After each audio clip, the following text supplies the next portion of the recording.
진상과 앞으로의 과제에 대해서 강연해 주실 한국복지사이버대학교 덕도 학과장님 전충진 교수님을 모시겠습니다. 박수로 환영해 주십시오.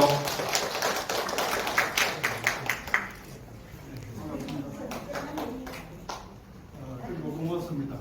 지금 제가 위에 올라가면 이게 물어가지고 안 돼가지고 일단 밑에서 또 하겠습니다. 이해해 주세요. 제가 여러분께 반갑다고 말씀을 드리는 것은 그렇습니다. 저하고 이렇게 인연을 맺은 게 반갑다는 말씀을 드리는 거고요.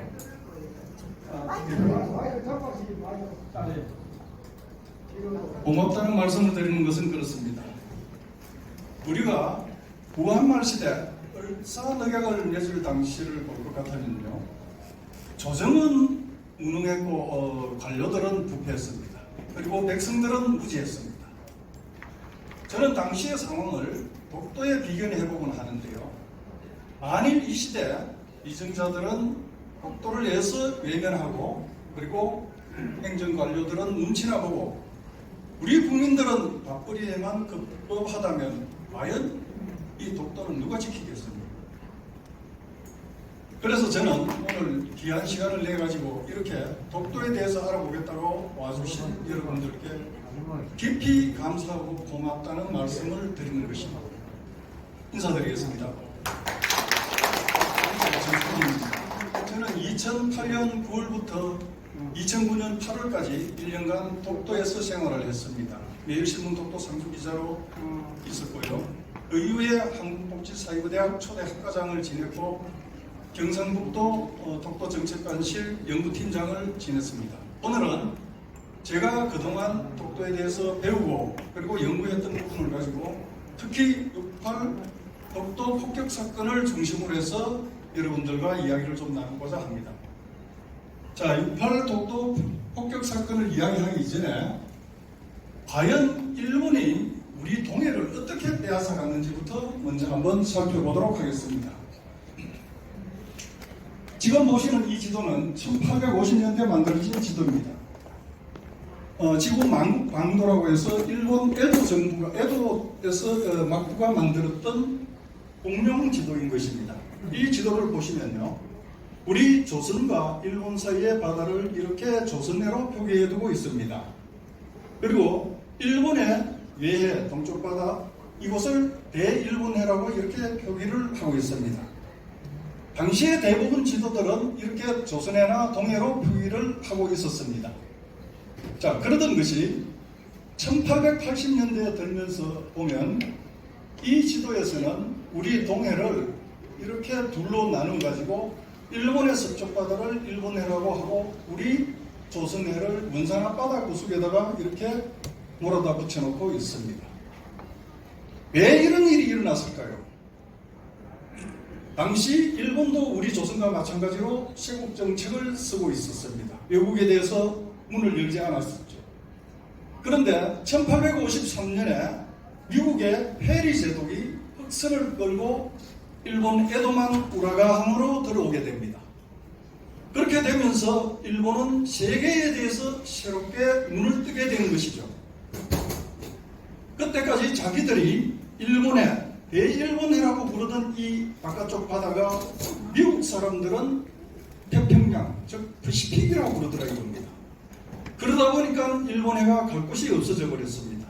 그래서 일본해가 슬그머니 우리 동해를 밀고 들어오게 된 겁니다. 당시 어떤 지도를 보면 이 대한해협에다가 일본해를 갖다 붙여준 것도 있고요, 더러는 이 남중국해에다가 일본해를 갖다 붙여준 것도 있습니다. 자, 그러던 것이 1805년부터는 우리 동해가 전격적으로 일본해로 바뀌어져 버립니다. 왜 이런 일이 일어났는가 하면요, 1805년 일본은 러시아와 전쟁을 치러가지고 너일전쟁에서 승리를 합니다. 너일전쟁 승리 후 일본은 간보를 통해서 모든 지도에 동해를 일본해로 표기하도록 지시를 내리게 됩니다. 그 이후로 동해는 일본해로 둔갑을 하게 되었습니다. 그 무렵 1919년에 국제수로회의의 전신인 국제수로국이라는 건 전 세계 해양국가들이 모여서 만든 국제기구가 탄생을 합니다. 이 국제기구에서 그야말로 전 세계 지도의 바탕이 되는, 기본이 되는 그런 지도 해도집을 만들고자 합니다. 그게 바로 S23이라는 해도집인데, 이 해도집을 만들 때 일본이 거기에다가 우리 동해를 일본해로 올려버립니다. 그러니까 우리 일제강점기 때니까 우리는 그런 사실조차도 모르고 있었습니다. 그래서 우리가 1957년에 IHO 세계 국제수로회의에 회원국으로 이렇게 가입을 하게 되는데, 가입을 하고 보니까 이 우리 동해가 일본해로 되어 있더라는 겁니다. 그래서 우리가 공식적으로 IHO에 일본해와 동해를 같이 써달라라고 요청을 하게 됩니다. 그런데 일본은 극구 반대를 했습니다. 그 반대 때문에 이 개정판을 내어야 되는데, 국제수로회의에서 S23이라는 해도집 개정판을 내야 되는데 일본이 반대를 함으로 우리가 변기를 해달라고 함으로 해서 계속해서 1977년부터 내지를 못하고 2020년까지 그게 미뤄져 왔습니다. 2020년 같으면 3년 전입니다. 3년 전에 무슨 일이 있었느냐 하면 여러분들도 다 아시다시피 코로나 시대, 팬데믹 시대가 왔습니다. 해서 그때 모여가지고 국제회의를 할 수가 없었습니다.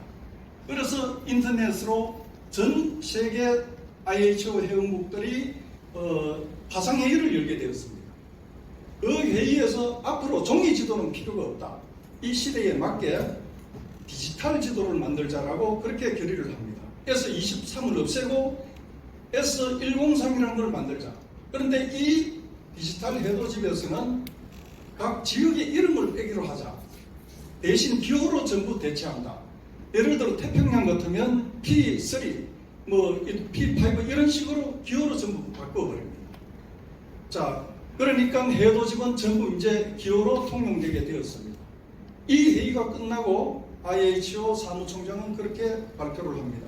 앞으로 종이 지도를 만들 때는 과거의 S23, 지금까지 쓰여왔던 해도집을 그대로 원용해서 사용할 수 있다라고 발표를 합니다. 그렇게 함으로 해서 전 세계 지도, 종이 지도에서는 두 번 다시 우리 동해를 찾아볼 수 없게 되어버렸습니다. 모든 나라에서 만드는 지도의 기본이 바로 S23 이걸 바탕으로 해서 만들기 때문에 여기에 일본해로 표기되어 있음으로 해서 우리 동해는 앞으로 영원히 지구상에서 사라져버리게 되었습니다. 그게 3년 전의 일이었습니다. 우리가 지금까지 잃어버린 동해의 이름 하나 찾는데도 이렇게 힘이 들었습니다. 찾지도 못했습니다. 영원히 잃어버리고 말았는데, 만약에 독도에 대해서 이런 훼손이 생긴다면 과연 어떻게 될까, 저는 생각만 해도 아찔한 일이라고 그렇게 느낍니다. 자, 이와 관련해가지고 그럼 6.8 폭격 사건이 어땠는지, 앞에서 제가 마당에서 방금 전에 이령제를 올렸습니다만, 그 이령제의 의미가 뭐고 왜 이령제를 올려야 됐는지 여러분들께 상세하게 좀 더 말씀을 드리고자 합니다. 1948년입니다. 1950년에 6.25 동란이 일어났으니까 6.25 동란이 일어나기 2년 전입니다. 그때 6월 8일 독도에서 무슨 일이 일어났느냐? 여러분들께서 보고 계신 이것은 독도에서 미역을 말리는 광경입니다. 독도 미역은 물론 자연산이죠. 우리가 보통 여기서 요즘 보는 그런 미역하고는 많이 다릅니다. 여기 연세대신 분들이 많이 계시니까 우리 어릴 때 그 아들 낳거나 뭐 이렇게 자녀를 보면 할아버지들이 큰 대강 미역 그 등짐으로 이래 안 꺾고 지고 이래 장에 가서 사가 오시죠. 바로 그 미역이 이 미역들이라고 보면 됩니다. 한 줄기를 꺾으면 거의 한 2m에서 3m 정도 크기로 미역이 엄청나게 길고 그러면서도 부드럽습니다. 이렇게 이 한 줄기 꺾어가지고 이렇게 살짝 데쳐가지고 반찬을 하면 하루 종일, 하루 3끼 밥을 먹을 정도로 그렇게 큽니다. 이런 미역들이 독도에는 5, 6월이 되면 지천으로 자랍니다. 그야말로 손으로 양말을 신고도 물을 안 적시고 바로 이렇게 뜯어낼 수 있을 정도로 미역이 많습니다. 그러다 보니까 이 울릉도뿐만 아니라 우리 동해안, 저 강릉, 묵호, 평해, 영덕 이런 데 배들이 전부 울릉도로, 독도로 미역을 따러 갔습니다. 혹시 여기 독도 갔다 오신 분들 들어 계시죠? 가보신 분 계십니까? 예, 가셨죠? 예, 오래돼도 보통 포항서 가시면 울릉도까지 4시간, 그리고 또 울릉도서 독도까지 2시간, 한 6시간 정도 배를 타고 가시죠? 예. 그래 가시면서 지겹다고, 많이 지겹고 힘들었죠? 예, 멀미하고 뭐 힘들다고 그래, 예, 생각을 하셨을 겁니다. 예. 그런데 과연 여기에 계신 분들도 그런 생각을 하실 수가 있을 겁니다. 우리가 요즘 최신형 배를 타고 가도 6시간씩 육도로 멀미하고 그래 가는데, 그 옛날에 우리가 동해안 사람들이 독도에 미역따로 갔다 가는데 그게 진실일까? 맞는 말일까? 조금 이게 아닌 것 같다는 생각이 들 수도 있을 겁니다. 그렇지만 지금 보시는 이런 상도배와 외도배를 타고 독도를 드나들었습니다. 거기에 직접 갔다 오신 분들의 이야기를 들어보면 하루 밤낮이면 그 동해안 묵호나 여기 영덕 울진에서 독도까지 충분히 간다고 합니다. 그래서 하루 동안 미역을 따가지고 독도로 울릉도에서 거쳐가지고 이렇게 동해안으로 들어오게 됩니다. 그걸 말려가지고 시장에 갖다 팔았는데, 자, 이런 사실들이 우리가 과연 그랬을까라고 하는데 나중에 보면 기록에 나와 있습니다. 이 사건의 기록에 이건 부수적으로 우리가 살펴볼 수 있는 부분입니다. 하여튼 이렇게 이 독배를 타고 동해안 사람들이 독도의 미역을 따라갔습니다.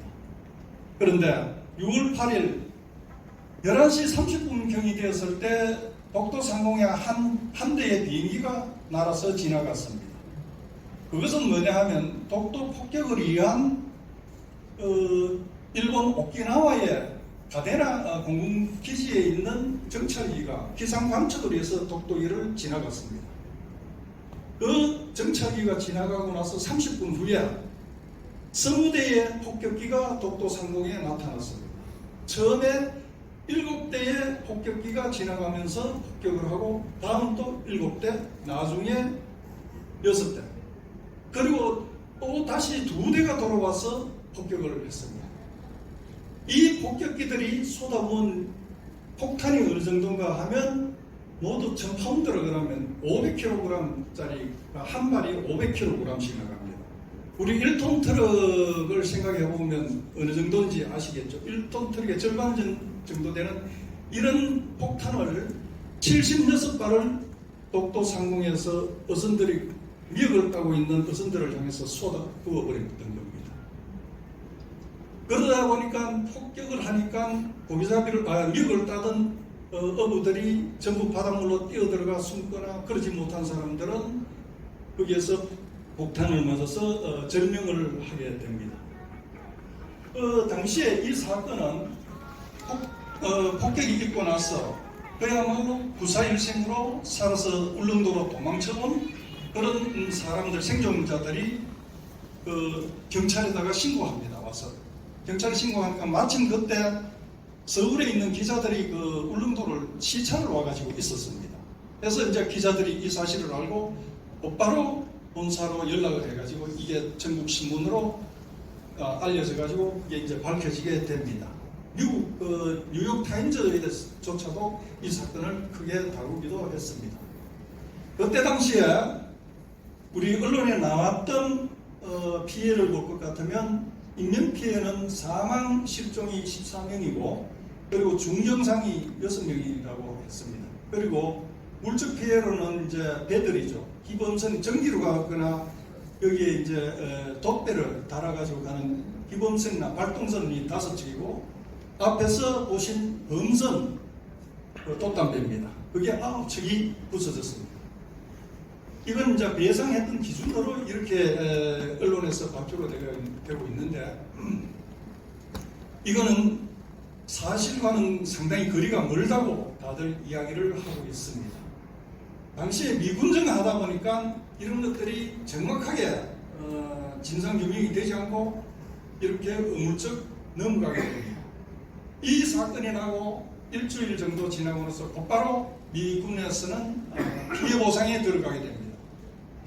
당시 피해 보상에 참여했던 사람의 이야기를 들어보면 울릉도 도동항에 군용선이 한 척 왔다고 합니다. 왔는데 그 군용선에는 미군 간부와 우리나라 관리가 같이 동승해가지고 경비원을 데리고 총을 가진 경비원을 데리고 이렇게 도동항에 왔다가 와가지고 유족 중에 대표 한 사람만 배로 올라오라고 그러더라고요. 이제 사망한 사람의 유족 중에 대표 한 사람 올라오면 그렇게 올라가니까 봉투에 돈을 주는데 이것이 사망 배상금이다라고 이렇게 주더랍니다. 그래서 그것을 보고 안에서 우리는 이게 너무 작아서 인정할 수 없다, 못 받겠다 이렇게 항의를 하면 돈을 몇 번 더 넣어주고 그냥 아무 말 안 하고 받아 나오는 사람은 그걸로 끝이었다.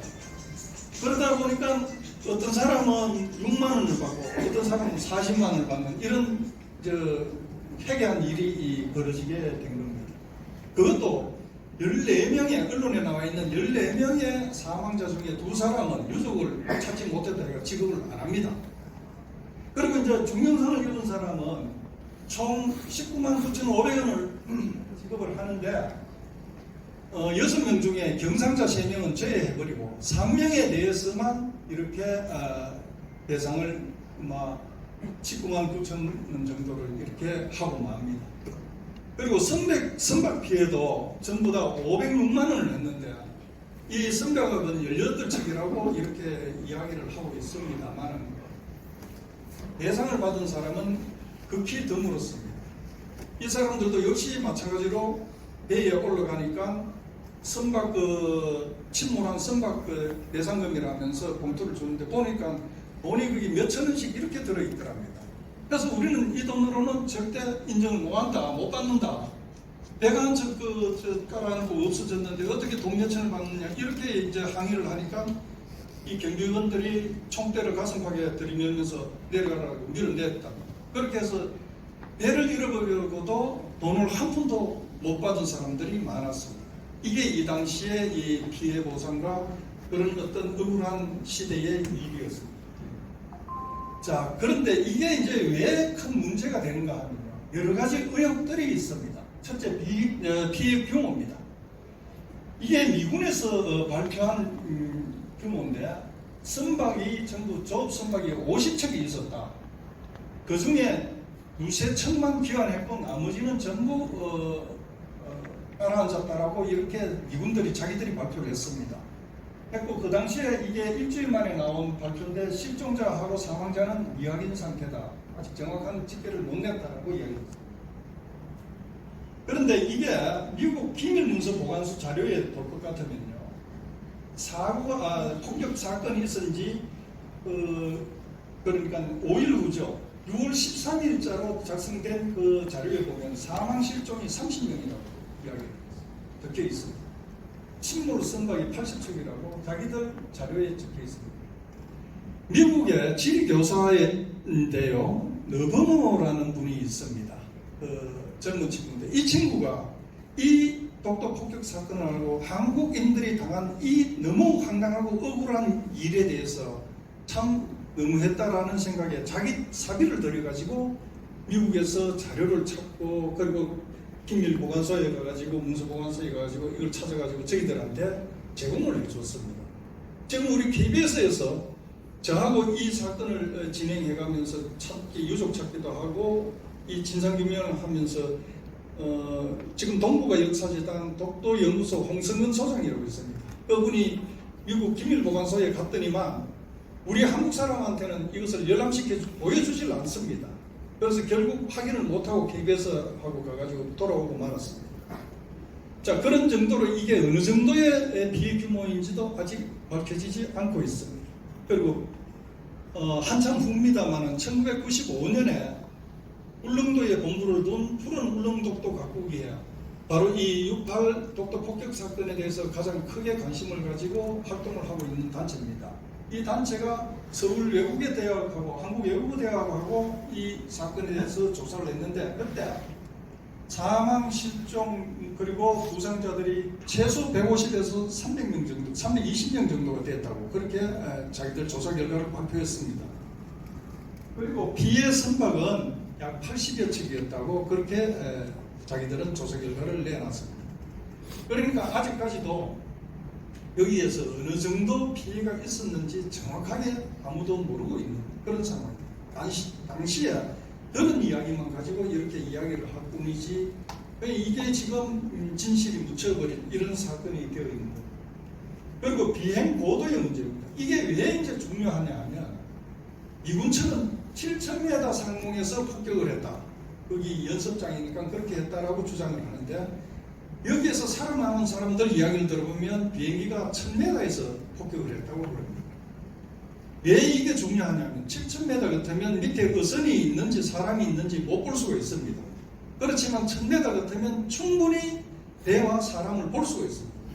사람이 그러니까 일을 하고 있고 거기에 있다는 걸 알면서도 폭격을 했다면 이거는 집단 살인 행위입니다.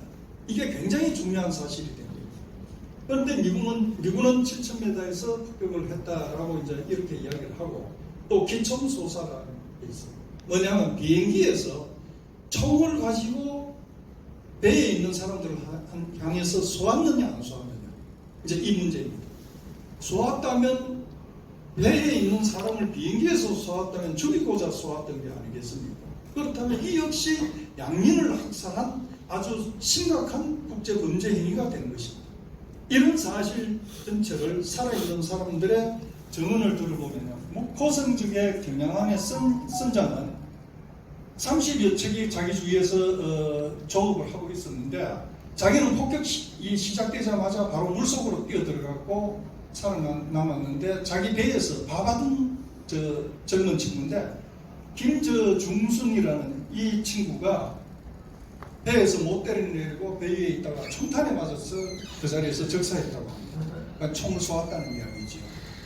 그리고 이제 해양안에 그 선언 역시 이야기하기로 배 위에 있던 김동술 씨라는 사람이 폭격을 하니까 이 처음에 폭격할 때 어민들은 전부 이게 비행기가 별 마크가 보이더랍니다. 보이니까 미국 비행기다라는 걸 알고 그 당시 우리나라를 지켜주는 비행기니까 반갑다고 전부 옷을 벗어가 막 흔들기도 하고 이랬답니다. 그랬는데 이 폭격을 하니까 우리가 한국 어민이다라는 걸 나타내려고 그 배에 꽂아놨던 태극기를 빼들고 막 흔들었답니다.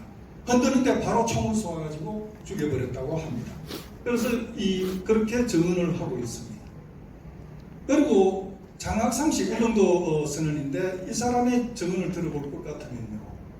비행기가 약 1,000m에서 이렇게 폭격을 하다가 점차 고도를 낮춰가지고 거의 500m 가까이까지 나중에 내려와서 폭격을 했다고 그렇게 증언을 했습니다.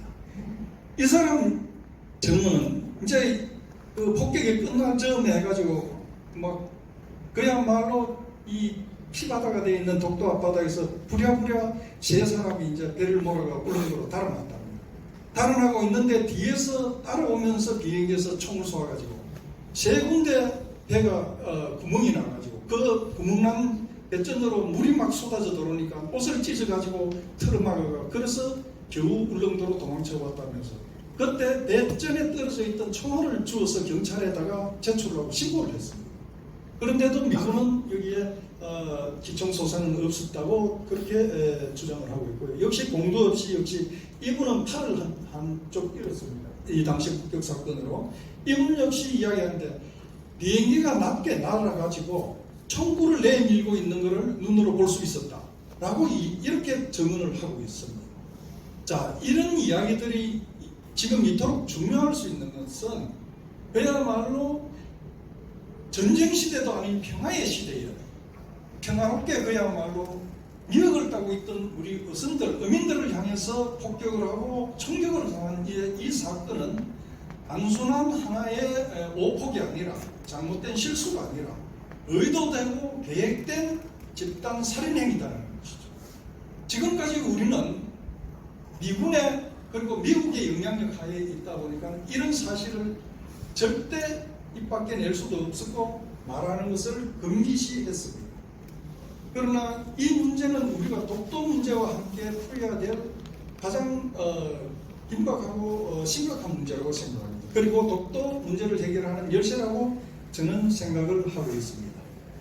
그렇게 폭격 사건이 나고 2년 후에 1950년 6.25 동란이 나기 직전에 경상북도에서 조재천 도지사가 이들 어민들을 일용한다는 의미에서 독도에서 독도 조난어민 이령비라고 이래 모호한 비석을 세웠습니다.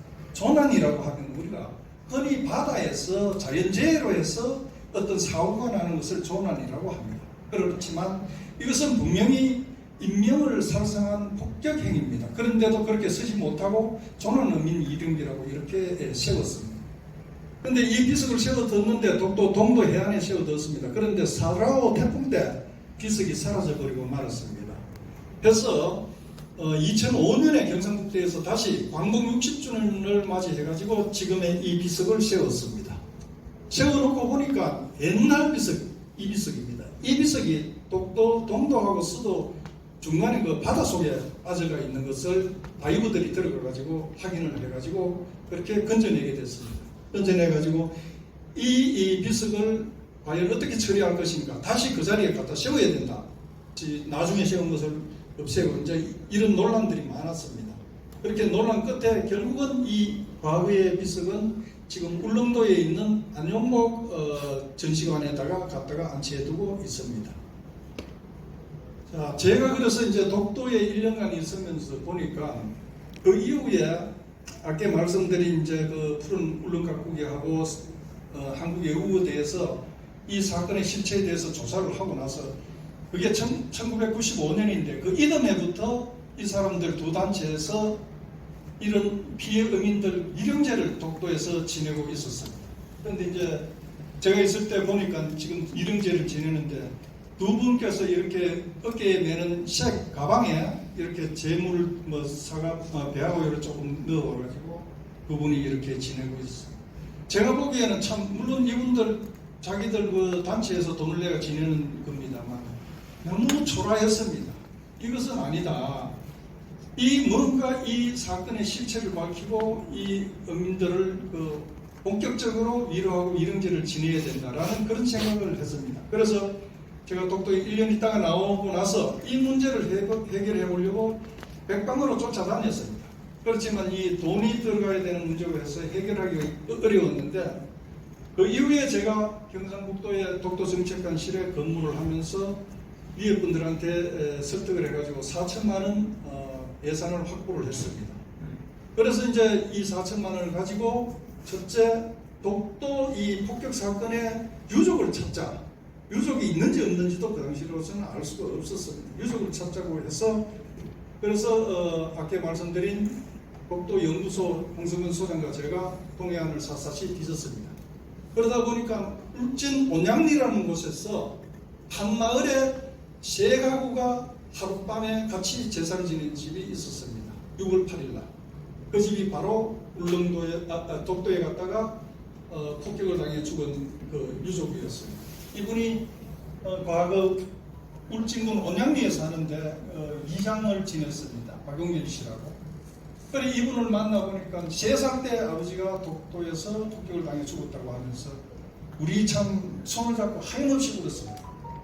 그래서 이분이 내놓은 호적부를 보니까 그렇게 적혀 있었습니다. 박춘석 씨인데 그때는 이 강원도 울진군으로 되어 있었습니다. 행정구역이 강원도 울진군으로 되어 있고 여기에 보면 독도 동도 산맥 미돌이라고 되어 있습니다. 한문으로 미돌. 우리 미덕하는 걸 옛날에는 한자로 미돌이라고 이렇게 썼나 봅니다. 그래서 호적부에 300미돌에서 사망이라고 이렇게 적어놨습니다. 분명하게 우리 호적부에도 6월 8일날 독도 폭격 사건으로 죽었다는 게 이렇게 적혀 있는 것입니다. 그래서 이분 외에 박명자 씨라고 또 한 분의 유족을 저희들이 만나고 두 분을 모시고 2017년 독도로 가서 일용제를 지내고 그리고 독도 유족 찾기를 계속 진행하면서 독도 폭격 사건의 진상규명을 위해서 학술대회를 열기도 했습니다. 그렇게 2년에 걸쳐서 이 행사를 열고 진행을 해오다가 제가 경상북도 독도정책관실에서 해임을 하게 되었습니다. 해임을 하게 되니까 예산을 전액 삭감을 해버렸습니다. 예산을 없애버리니까 그 이후부터 이 일용제고 학술행사고 전부 못하고 원점으로 돌아가 버리게 됐습니다. 그나마 올해에 다행스럽게 이 구미에서도 그렇고 대구 지방변호사회 대구지회에서도 독도평화위원회에서 이 6.8 사건에 대해서 다시 우리가 진상규명을 하고 그리고 사실적인 접근을 해보자 해서 이런 행사를 마련하게 된 것을 그나마 저는 참으로 고맙고 다행한 일이라고 생각을 합니다. 그래서 여러분들께서도 오늘 여기에 앉아 계신 거고 같이 동참을 해주시고 있는 것입니다. 자, 그런데 왜 그러면 독도에 와서 미군들이 폭격을 했나 이겁니다. 이건 우리가 이제 분명히 이 문제를 가장 심각하게 들여다봐야 될 부분이 여기 있습니다. 일본이 이 독도가 자기들 땅이라고 하는 외무성 10포인트라는 설명서가 있습니다. 거기에 보면 자, 우리가 독도를 우리 땅이기 때문에 미군한테 폭격지로 폭격구역으로 제공을 했다라고 자기들 간보에 이래 실었다는 것을 내놨습니다. 이거는 천공로할 일입니다. 남의 땅을 가지고 이게 내 땅이니까 너가 여기 와가지고 농사 지은 거라 예를 들어 이게 있을 수 있는 이야기입니까?